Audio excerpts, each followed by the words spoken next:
set. Okay, so let's export that. So now let's go to Flow. Let's create a new Flow because Flow Immersive is the tool that I and my company have been working on for multiple years here. Let's go ahead and select a template to reparse the data into this new format.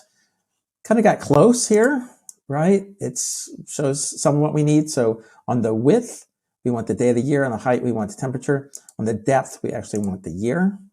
There we go. Okay, but let's use ChatGPT to help manipulate this a little bit. So in this case, we can go ahead and start a new ChatGPT button because we've been integrating ChatGPT into our app. And as part of that, we can tell it we want to manipulate this swarm and we want to edit the presentation, and we're going to show that button. So here we've got the button. Let's go ahead and start to play with this. Make the height 50% smaller.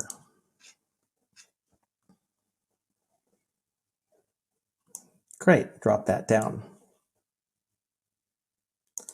Change the color gradient from blue to red.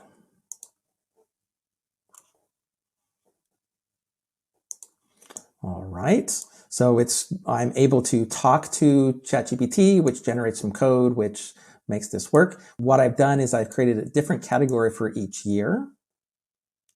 And the reason for that is I can actually now scroll to 2023 and change that particular year. We're going to make it yellow. You can really see that data standing out right away in this view. Let's switch to my phone. Filter to show just 2023. We'll get ChatGPT to help us out here. I've programmed it to keep the median line so we can see how far above the median and second standard deviation we are these last few months. Remove filter. Show me days 150 to 220.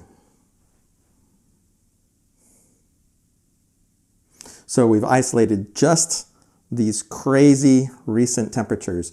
Look at those stand out, how wildly they stand out from any prior year and any prior data set. That is pretty quick.